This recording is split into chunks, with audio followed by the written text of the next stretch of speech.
Hello and welcome to Golden Opportunities. This is our first shoot in a new studio. Thank you, Craig from Web Growth and Alex. We're excited to be here. We're excited to kick this off. I'm James Donnelly, CEO and founder of Safe Haven Insurance. This is Jonathan Silberstein, my partner, and we're here to show you about all those golden opportunities, all those missed opportunities for business owners, individuals, whomever. Throughout life, we've always missed golden opportunities, and they always say hindsight is 20/20. And through our vast network and everybody that we know and work with, the golden opportunities are just plentiful. Yeah, I should have bought Apple when it was $6 a share. But okay, before the multiple splits. But okay. So we're here to kind of educate our listeners. This is not salesy at all. We do have a health insurance agency, health and life insurance agency. We work with a multitude of individuals, whether they're individuals, solopreneurs, Medicare recipients, business owners. We work with individuals and companies, small and large. We're here for a resource for you. Right. So, Jonathan, what do you think, bud? I'm excited. This is a new opportunity for me. And I've been in the business. I guess I should give a little quick bio. So I've been in business for over 20 years. Got into the business really haphazardly. My mother was purchasing long-term care insurance after taking care of my father for a long time. Touch on that in a moment. And I just saw the rep, talking about this, and I thought it was the greatest product ever, because it would have saved a lot of aggravation in our family and just a lot of unnecessary stress. So I asked, how do you get into it? And then she sort of told me, got to get your life license. Okay, and then I ended up starting with New York Life, moved on to another agency, then became a broker for primarily group benefits, health insurance, excuse me, and was looking to get into Medicare because I had friends of mine who were asking about it, and I did my homework, and I hooked up with James. He was the fourth person, company that I interviewed, and best decision I made.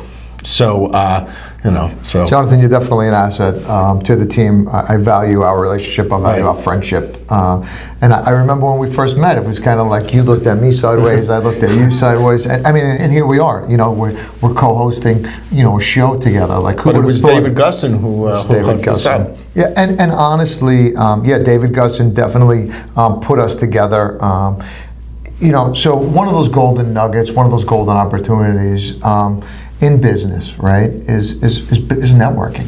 Correct. You need to get yourself out there. You can't sit behind a desk, and you can't expect the phone to ring. You really can't.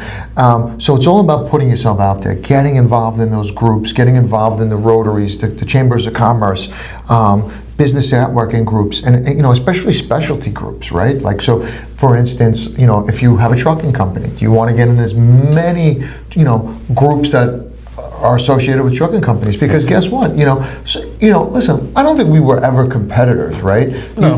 We did similar things, right? But you didn't look at me like a competitor. I didn't look at you like a competitor. And some people, I was at a Chamber of Commerce event, and the woman who was walking me around, introducing me to people, said, "Oh, you don't want to speak to him. He does what you do." I said, "Of course I want to speak to him. Guess what? He's a friend. He's an ally. We bounce ideas off of each other. Absolutely. We share plans with each other. Like, hey, have you checked out this plan? Have you checked out that plan? Right. And I see it all the time in networking groups. Right. How many realtors are there? How many financial advisors are there?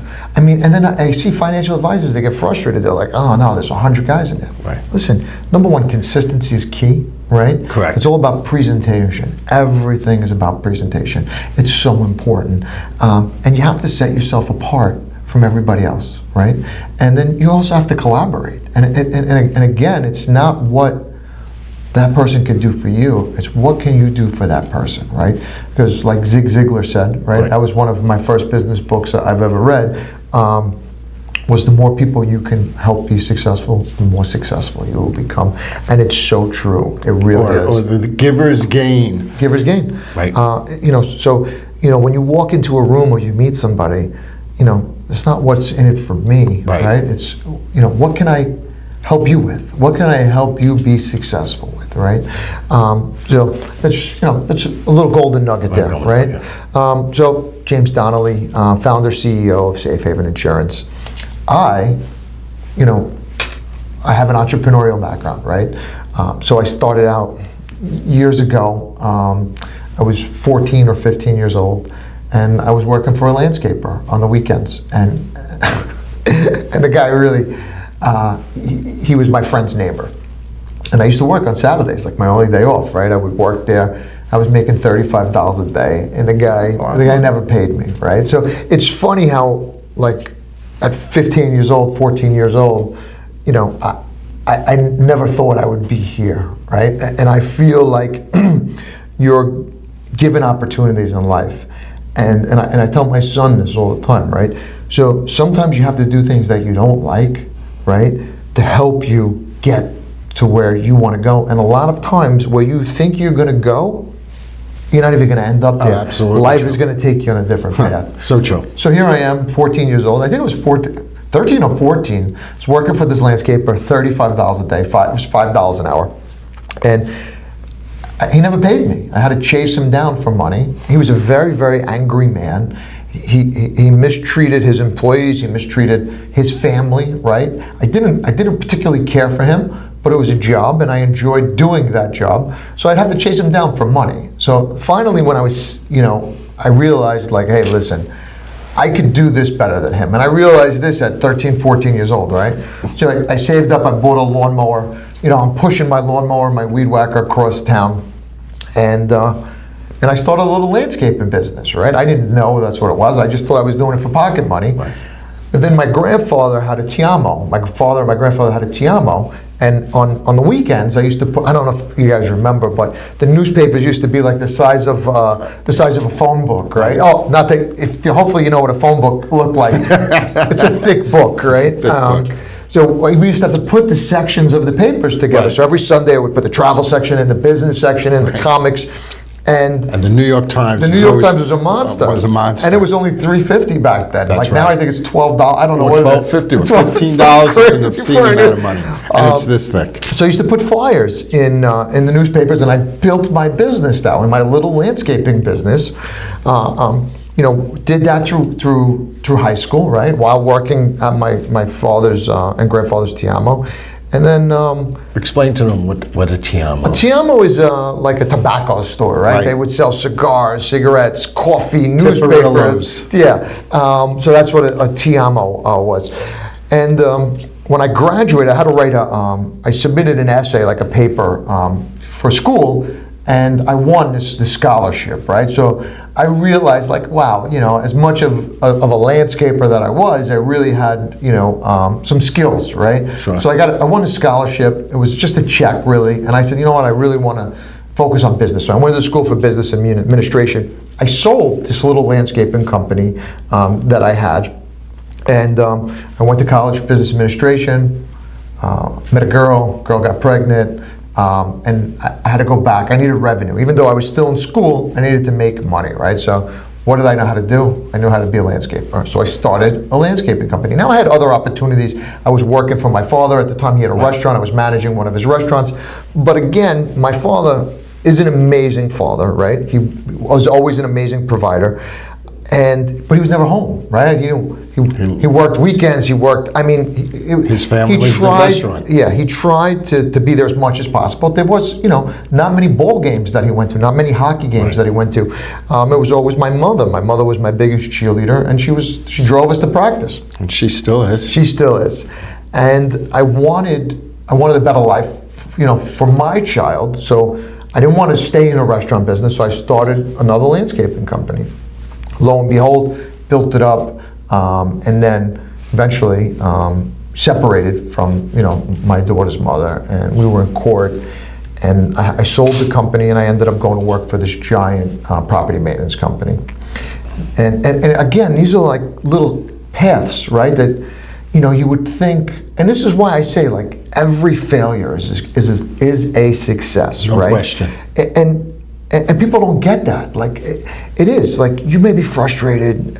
I mean, it may not have gone the way you wanted it to go, but ultimately, there's a stronger force, like, pushing you in the directions that you're being pushed in, right? Teaching you a lesson. So I feel like every failure is a success, because if you don't take a lesson out of that failure, Right. then what's the point? Couldn't agree with you more. I mean, really.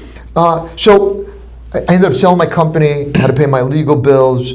I went to work for this giant property maintenance company. Now I was this little tiny landscaper, right?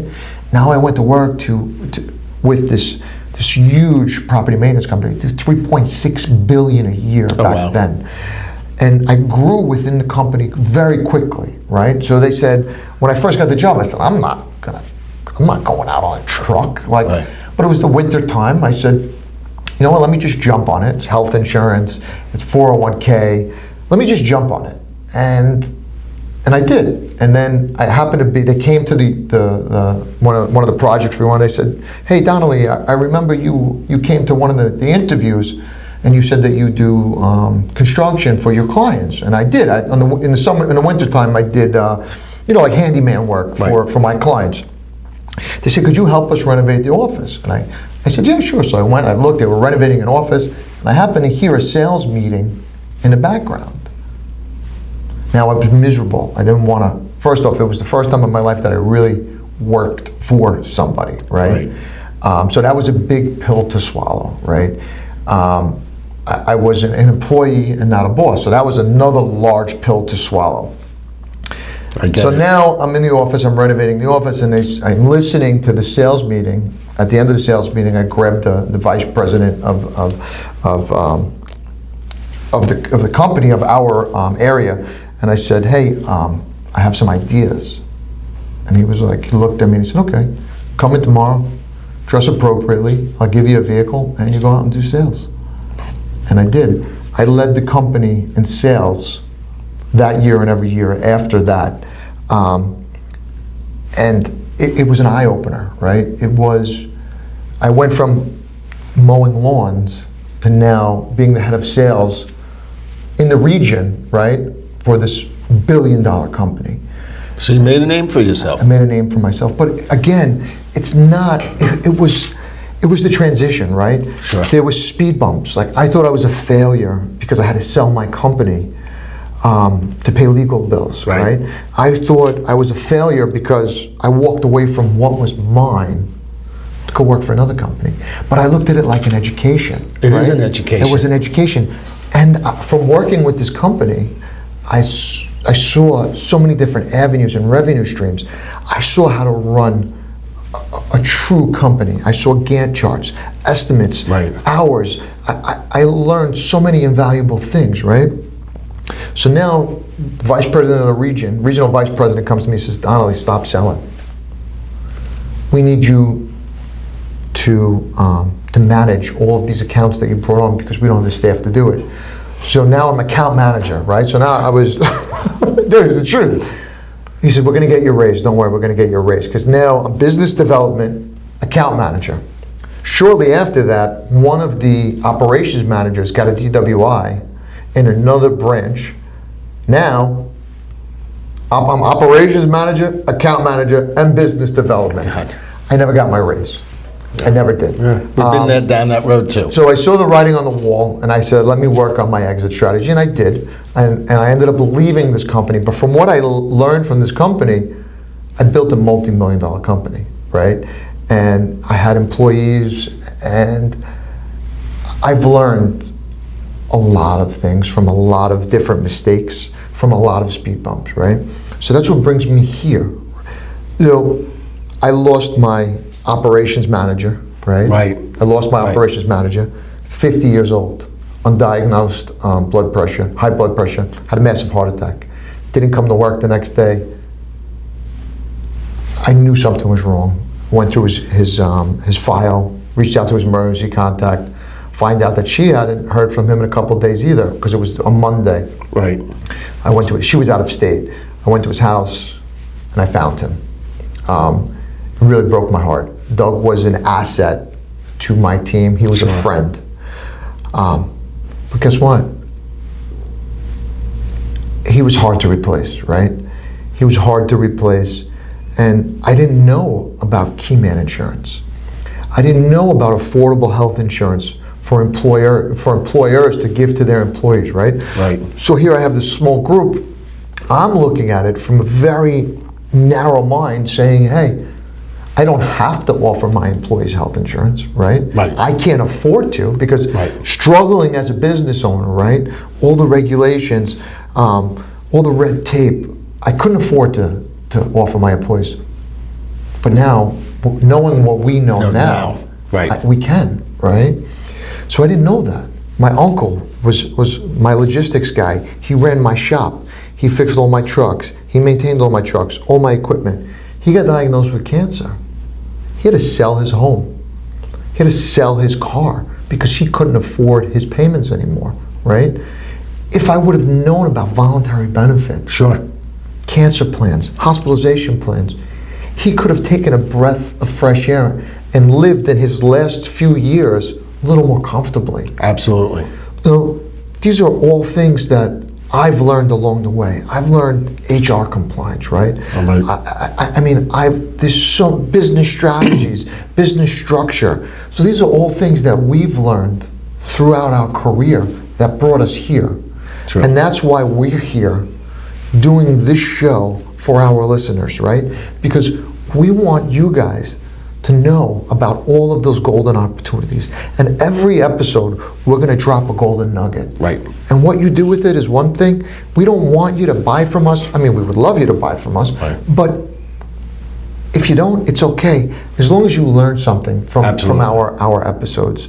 And I'll just share with you, we're in a business, where we're representing insurance companies who are absolutely the worst at marketing their own product. Absolutely the worst. All they focus on, and it's a little, it's all about compliance when it comes to us.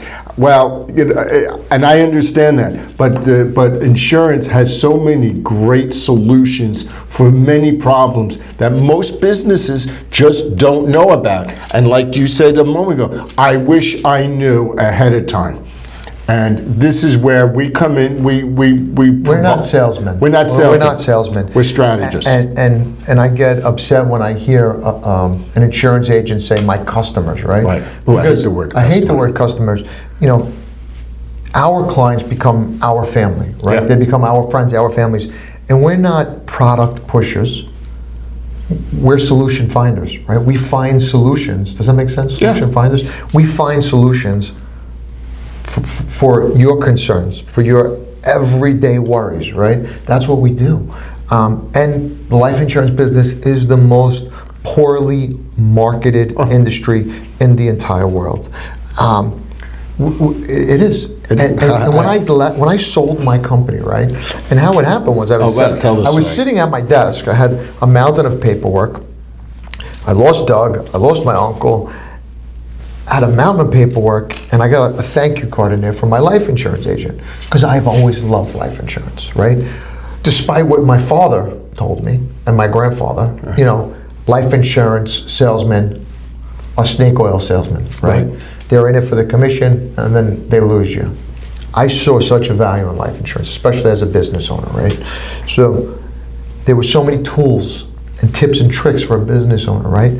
You could have a whole life policy. You could overfund it. You could take a loan out from it. And I told tax-free distribution. Yeah, I mean, listen, there's so many strategies.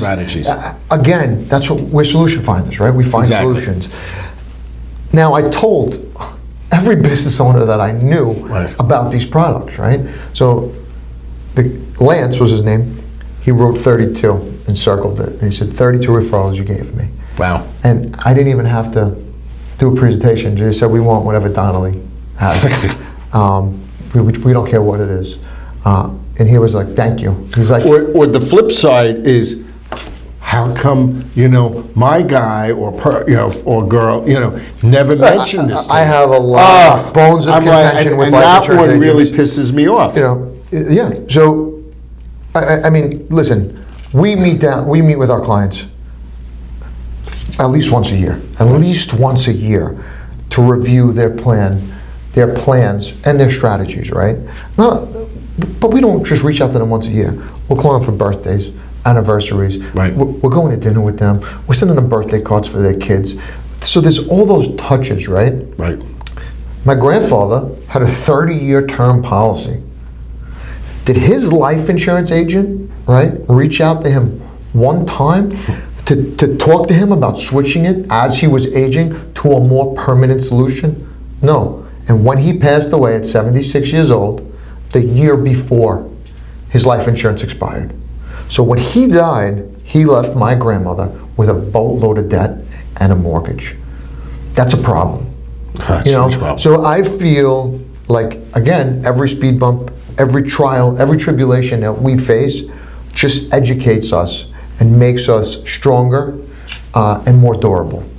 And the interesting thing is, we really do provide a tremendous amount of value to our clients, because we have varied clients in so many different industries that we learn about their business, and as a result, we become a trusted advisor, not just for the insurance, but just, hey, I need your idea on something. Can you, what's your recommendation? Or better yet, hey, can you refer me to someone who does financing for specialized equipment? Sure, absolutely. So we sell insurance, but we also are more of a resource. You sell insurance? I don't sell insurance. I don't. We sell insurance. And we really are a consultant and a partner with our clients. It's a great feeling when someone says thank you. It's funny. I have this client they own a restaurant, and he had called me and he had said, "Hey, listen, my AC guy can't come. We're having a heat wave. Oh, right. I have no AC." And he said, "Do you know somebody?" And I do. I knew somebody. Not only is he a client, but he's also in a business group that we're in, right? So I referred him. He came over. He was there within an hour, and he fixed the problem.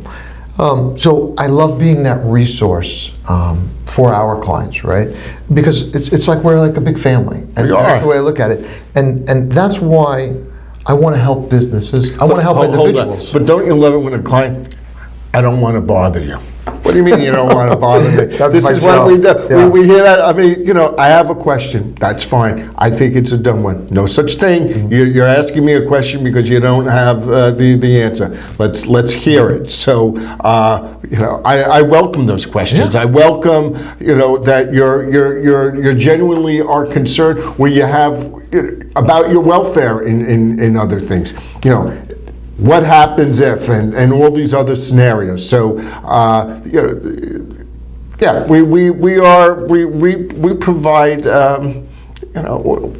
we're consultants. We're here to help you. Exactly, yeah. And that's the beauty of it, right? We have this vast background. I like to call it an arsenal in my closet, because I have an arsenal of business and referral sources in my closet that I could just open up the door and pull it out at any time. And it's so nice to have people that I know, like, and trust to be able to refer. And not only that, but like we volunteer with so many nonprofits, so many great organizations, because we want to be a resource to our clients, to our listeners, to the public, right? Absolutely. So, for instance, the NAIPC, the National Aging in Place Council, I'm the co-chair. I run the Nassau and Suffolk chapter, right? So, and the reason why I got involved with them is because of my grandmother. Again, every bad thing that happened, a positive came of it, right? My grandmother fell. She broke her hip. That's how I got involved with Medicare. That's how I got involved with the NAIPC, right? Then Pulse, patient safety and advocacy, Eileen Carina, right? How do we get involved with that? Because I watched my parents be a patient advocate for my grandparents, right? I didn't know that's what they were doing. I just thought they were protecting them. They were being patient advocates. And these two organizations, when we can get on the phone for someone who is usually in a crisis situation, and we can say, we got this. We're going to hook you up with the right people. Take a deep breath. It's going to work out. It is. You can see that weight literally lifting off their shoulders, and they are so grateful. Yeah. So, yeah. anyways. Guys, if you like what you're watching, please like, subscribe, and share this video. Really, we're here for a resource, and we want you to be able to share that resource with others. This is an introduction, so please don't think we're always going to be talking about ourselves, because we're not. We are a resource to individuals, to people that are aging, to businesses. We are a resource, and we've partnered with so many people. We brought on, we work with businesses, right? We brought on a human resource consultant to our team, Iris Rivera, to work with all of our business clients to keep them compliant, right? At no charge. She'll come in and do an audit and help you get compliant. Right. How amazing is that, right? It's really amazing. And that's what we do. That's what we do for our clients. Absolutely. I can't say enough. We want to be your go-to, and we want you to get as much information out of this podcast as you possibly can.